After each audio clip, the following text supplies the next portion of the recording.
Hello guys, welcome home maker zone. இன்றைக்கி டெய்லரும் மோசம் தான் தம்ப்நெயில் பார்த்துருப்பீங்க. ஸோ கொஞ்சம் கோச்சிக்க வேணாம், இது கொஞ்சம் ஃபன்னியாக தான் போகும். என்னோடய எக்ஸ்பீரியன்ஸும் நான் பார்த்ததை வச்சும் தான் ஷேர் பண்ணியிருக்கேன். ஒரு சின்ன டிஸ்க்ளைமர், டெய்லர் யாரும் கோச்சிக்க வேணாம், ஜஸ்ட் ஃபன்னாக எடுத்துக்கோங்க. இல்லை இது உங்களுக்கு மேட்ச் ஆச்சுனாலும் கண்டிப்பாக கமெண்ட் பண்ணுங்கள். பாயிண்ட் நம்பர் 1, டெலிவரி டேட்டுக்கும் எங்களுக்கும் சம்மந்தமே இல்லை. ஆஸ் அ டெய்லராக டெலிவரி டேட் சொல்கிற அன்றைக்கி கொடுக்குறோம் அப்படிங்கிறதுனால டேட்டு சும்மா கொடுக்கணும்னு கொடுப்போம். மற்றபடி அந்த டேட்டுக்கு கொடுப்போமாங்கிறது எங்களுக்கே தெரியாது அந்த டேட் வர வரைக்கும். பாயிண்ட் நம்பர் 2, கஸ்டமர் டிசைன் எங்கள் டிசைனாக மாறிடும். சம்டைம்ஸ் கஸ்டமர் டிசைன் வந்து கொடுப்பாங்க, நெக் வந்து வேறு மாதிரி பேட்டர்ன் கொடுக்குறாங்கன்னு வச்சுக்கோங்க. எக்ஸாம்பிளுக்காக நான் ஒரு பாட் நெக் கொடுக்குறாங்க அப்படின்னு வச்சுக்கோங்களேன், அதை வந்து ரவுண்ட் நெக்கை மாற்றி கட் பண்ணிட்டேன் அப்படின்னா அவங்க பாட் நெக்கில் கேட்ட டிசைனை அப்படியே ரவுண்ட் நெக்கில் மாற்றி வச்சுட்டு இந்த கிளாத்துக்கு வந்து பாட் நெக் நல்லா இருக்காது, இந்த டிசைனுக்கு வந்து பாட் நெக் சூட் ஆகாது, இந்த கலர் காம்பினேஷனுக்கு இந்த நெக் தான் நல்லாயிருக்கு, பாருங்கள் ஸ்டிச் பண்ணியிருக்கேன் போட்டு பாருங்கள், சரி இதுதான் நல்லா இருக்குங்கிறதால நான் பண்ணிட்டேன் அப்படின்னு சொல்லி நாங்கள் கன்வின்ஸே பண்ணுற அளவுக்கு கொஞ்சம் டேலண்டான ஆளுங்க தான்.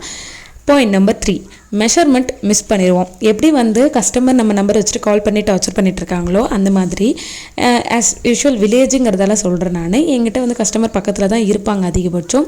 ஸோ மெஷர்மெண்ட் எடுக்கும்போது ஒரு ஏதோ ஒரு ஞாபகத்தில் எடுத்துகிட்டு திரும்ப வந்து இது சரியில்லை அது சரியில்லைன்னு கால் பண்ணி டெய்லர் வந்து கஸ்டமரை கால் பண்ணி டார்ச்சர் பண்ணுவோம். இந்த மாதிரியான டெய்லரும் இருக்க தான் சேரும். பாயிண்ட் நம்பர் 4, ஆல்ட்ரேஷனுக்காக நீங்கள் கொடுப்பீங்கன்னு வச்சுக்கோங்களேன். ஒரு 4 பேர் வரீங்க, ஒரு 5 பேர் வரீங்கன்ற போது கொடுக்கும்போது ப்ளவுஸ் எல்லாம் வாங்கி வைக்கும்போது கூடவே ஆல்ட்ரேஷன் பண்ணுறதும் வாங்கிடுவோம். வாங்கிட்டு இந்த 4 பேரில் யாரோடது அது ஆல்ட்ரேஷனே கண்டிப்பாக தெரியாது. ஆல்ட்ரேஷன் ஒரு 10 மினிட்ஸில் பண்ணி கொடுத்தா பரவாயில்ல, வாங்கிப்போம் ஆனால் பண்ணி கொடுக்க மாட்டோம், எடுத்து வந்து கிடப்பில் போட்டுருவோம். பிகாஸ் எங்களுக்கு ப்ளவுஸ் தான் முக்கியம், ஆல்ட்ரேஷன் வந்து முக்கியம் கிடையாது அப்படிங்கிற மாதிரி பிஸி மாதிரியும் சீன் போட்டுக்கிறதுக்காகவும் ஒரு வாய்ப்பு இருக்குது. ஆக்சுவலி வாங்கி வச்சதும் பிரச்சனை கிடையாது, ஆல்ட்ரேஷன் கூட சம்டைம்ஸ் பண்ணிடுவோம். பட் அதை வந்து அவங்கக்கிட்ட கொடுக்கும்போது இது யாரோடது சுடிதாராக இருக்கும், இது யாரோட தான் இருக்கும்னே மறந்தே போயிடுவோம். வர கஸ்டமர்கிட்டலாம் இது உங்களோட தான் இது உங்களோட தான் கேட்டுக்கிட்டே இருப்பேன். ஆக்சுவலி என்னோடய எக்ஸ்பீரியன்ஸில் தான் இது வந்து நான் நிறைய அடி வாங்கியிருக்கேன். உங்களுக்கு எக்ஸ்பீரியன்ஸ்னு கண்டிப்பாக கமெண்ட் பண்ணுங்கள், மற்றவங்களுக்கு தெரிஞ்சுக்கிட்டோம். பாயிண்ட் நம்பர் 5, கிளாத் பீஸ் வந்து சேவ் பண்ணுவோம். எப்படி டெய்லர் சேவ் பண்ணுவோம் அப்படின்னா இது அடுத்துக்கிறதுக்கு யூஸ் ஆகும். முக்கியமாக சில்க் காட்டன் இந்த மாதிரியான கிளாத்லாம் வந்து கண்டிப்பாக சேவ் பண்ணுவோம். இது வந்து யூஸ் பண்ணும்போது யூஸ் பண்ணிக்கலாம் அப்படின்னு சேவ் பண்ணி அட் லாஸ்ட் அது குப்பை தொட்டிக்கு தான் போகும். சேவ் பண்ணுறதா நினச்சி நாங்களே எங்களை ஏமாற்றிப்போம். கண்டிப்பாக திரும்ப ரீயூஸ் பண்ணுறது ரொம்பவுமே டவுட் தான். ஆனால் சேவ் பண்ணுறோன்ற பேருக்கு மட்டும், நானும் வேஸ்ட் பண்ணுறது கிடையாது அப்படிங்கிற பேருக்காக மட்டும் சேவ் பண்ணி வச்சுக்கோம். இதால் கஸ்டமருக்கு எந்த பிரச்சனையும் வராது. பிகாஸ் உங்களோட கிளாத்தில் எதுவும் கை வைக்க மாட்டோம். ஆக்சுவலி மீறும் சின்ன கிளாத்தாக இருந்தால் கூட ஒரு அளவுக்கு, அதாவது ஒரு பட்டி அளவுக்கோ இல்லைனா ஒரு ஐ ஹூக் ஸ்டிச் பண்ணுற அளவுக்கோ அந்த மாதிரி இருந்துச்சுன்னா கூட சேவ் பண்ணி வைப்போம். அதுதான் வந்து மென்ஷன் பண்ணியிருக்கேன். பாயிண்ட் நம்பர் 6, கஸ்டமர் நம்பர் கொடுத்தா கண்டிப்பாக டார்ச்சர் பண்ணுவோம். எப்படி அப்படின்னா மிட் நைட்டா ஏர்லி மார்னிங்கா எப்போ கட் பண்ண உட்காரோம்னே எங்களுக்கு தெரியாது.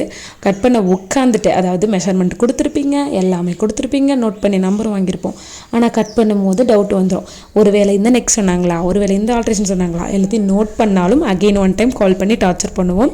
இதான் point number 6. Point number 7, customer design வந்து அவங்களே கன்ஃபியூஸ் பண்ணி அந்த டிசைனே சேஞ்ச் பண்ணி விட்டுருவோம். எப்படி அப்படின்னா அந்த டிசைன் நமக்கு செட் ஆகலை, அதாவது டெய்லர் எங்களுக்கு செட் ஆகலை அப்படின்னா மேபி சில டைம் எனக்கு வந்து ஒரு டிசைன் வராது, ஒரு சில டிசைன்லாம் செட் ஆகாதுன்னா நம்மளுக்கு ஏற்ற மாதிரியான டிசைனை கஸ்டமரே வந்து மைண்ட் மாற்றி அந்த டிசைனுக்கு அக்செப்ட் பண்ண வைக்கிற அளவுக்கு இது நல்லா இருக்காதுப்பா இதுதான் நல்லாயிருக்கும் அப்படின்னு சொல்லி அக்செப்ட் பண்ண வைக்கிற அளவுக்கு டேலண்ட்டும் எங்களுக்கு இருக்குது. பாயிண்ட் நம்பர் 8, கடைசி நேரம் வரைக்கும் தச்சுக்கிட்டே இருப்போம். ஆனால் நீங்கள் கால் பண்ணிங்க அப்படின்னா நேற்றுக்கே உங்களது எடுத்துகிட்டு உங்களுக்கு தான் போயிட்டுருக்குன்னு சொல்லுவோம். இல்லை நீங்கள் வாங்கவே வரீங்க அப்படின்னா முடிஞ்சிருச்சு வந்துருங்கன்னு கால் பண்ணுவோம். அப்போ தான் நீங்கள் வந்து ஒரு 1/2 ஹவருக்குள்ளே வந்துடுவீங்க அப்படிங்கிற ஒரு கணிப்பு நாங்களே டேலண்டடாக கணிப்பு வச்சுக்கிட்டு உங்களுக்கு கால் பண்ணிவிடுவோம். ஆனால் நீங்கள் அடுத்த 10 நிமிஷத்தில் வந்து நின்றுட்டிங்கன்னா அப்போ தான் ஓடி கொக்கி கட்டுவோம், அப்போ தான் வந்து ஓடி ஸ்டிச் பண்ணுவோம். 10 மினிட்ஸ் ஆகுது உங்களை உட்கார வச்சு தான் கொடுப்போம். அதில் ஒரு ஆனந்தம்னு வச்சுக்கோங்களேன் அந்த மாதிரி. பாயிண்ட் நம்பர் 9, கஸ்டமர் அட்ஜஸ்ட் பண்ண சொல்லுவோம். எப்படி அப்படின்னா ப்ளவுஸ் வந்து லூஸாக இருக்கலாம். சம்டைம் ஃபங்க்ஷன் வந்துடும், உங்களுக்கு வந்து ஃபங்க்ஷன் ரொம்ப கிட்ட வந்துடும், ஒரு 1 ஹவரில் அந்த மாதிரி தான் கொடுப்போம். ஏன்னா நாங்கள் ரொம்ப டேலண்ட் இல்லையா, அந்த மாதிரி தான் கொடுப்போம். ஒரு 1 ஹவர் இருக்கும் போது தான் கொஞ்சம் லூஸாக இருக்குக்கா, கொஞ்சம் டைட்டாக இருக்குக்கா அப்படின்னு. டைட்டாக இருக்கிறது மோஸ்ட்லி நடக்காது, அட்ஜஸ்ட் பண்ணிப்பீங்க. லூஸாக இருக்குது அப்படின்னா ஒன் டைம் அட்ஜஸ்ட் பண்ணிக்கோமா, நீ ஃபங்க்ஷன் முடிச்சுட்டு வந்து என்கிட்ட ரிட்டன் கொடு, நான் வந்து சரி பண்ணி கொடுத்துட்றேன் அந்த மாதிரி சொல்லி ஏமாற்றுவோம். இன்னொன்று என்ன அப்படின்னா நாட் வைக்க மாட்டோம். சம்டைம்ஸ் எல்லாம் முடித்த மாதிரி சொல்லிடுவோம், முடிஞ்சிச்சு வந்துருங்க வாங்கிக்கோங்கன்னு. நாட் வச்சே இருக்க மாட்டோம். பிகாஸ் வந்து ஃபங்க்ஷனுக்கு டைம் ஆயிரும்.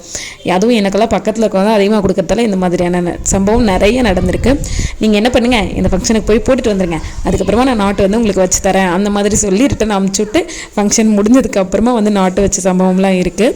பாயிண்ட் நம்பர் 10 என்ன அப்படின்னா, த்ரெட் கலர் காம்ப்ரமைஸ் பண்ணிவிடுவோம். பிகாஸ் நீங்கள் கொடுக்குறதும் லேட் ஆகுமா, நானும் போயிட்டு த்ரெட் எடுத்துகிட்டு வந்து ஸ்டிச் பண்ணுற அளவுக்கு டைம் இருக்காது. இந்த மாதிரியான சம்பவங்கள் நடக்கும்போது எனக்கு எப்படி இருக்கும் அப்படின்னா, இல்லை வேண்டாம், நம்ம என்ன பண்ணுவோம், அதுக்கு ஓரளவுக்கு மேட்ச் ஆகிற த்ரெட் எடுத்து மேட்ச் பண்ணி விட்டுடலாம் அப்படின்ட்டு அது மேட்ச் பண்ணி விட்டதும் இல்லாமல் அது உங்களையும் காம்ப்ரமைஸ் பண்ண வைப்போம்.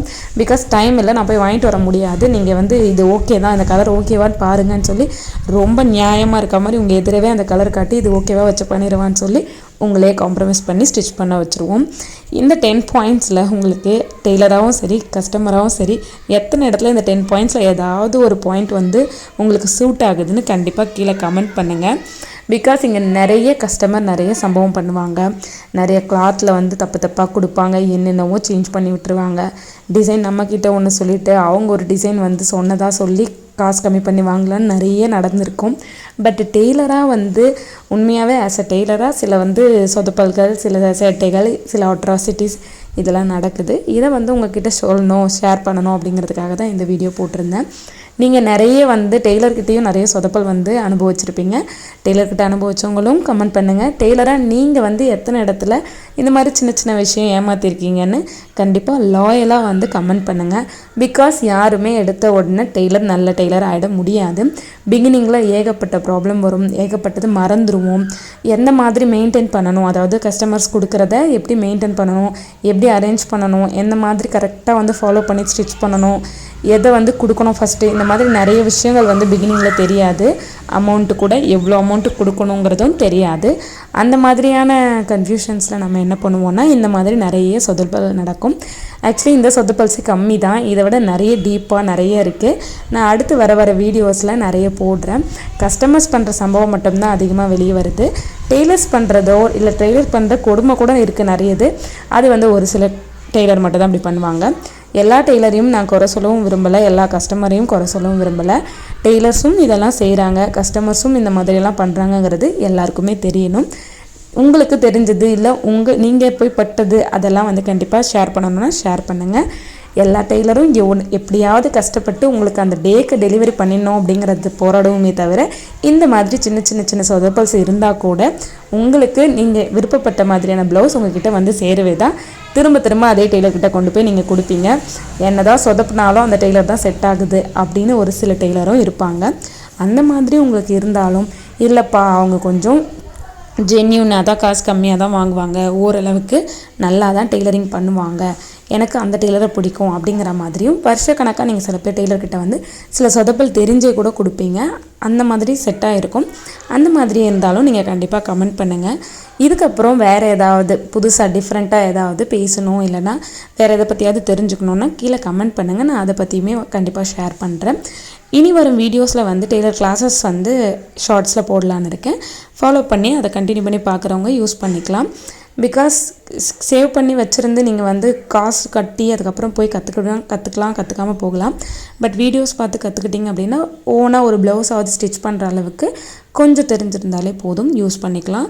ஸோ அதுக்கு வந்து நீங்கள் காசு செலவு பண்ணி கற்றுக்கிறத விட இந்த மாதிரியான ஃப்ரீ யூடியூப் வீடியோஸில் பார்த்து கற்றுக்கிறது இன்னும் கொஞ்சம் ஈஸியாக இருக்கும். ஸோ உங்களுக்கு தெரியணும் கற்றுக்கணும்னா மட்டும் என் சேனலை ஃபாலோ பண்ணுங்கள், சப்ஸ்கிரைப் பண்ணிக்கோங்க. அடுத்த வீடியோவில் பார்க்கலாம்.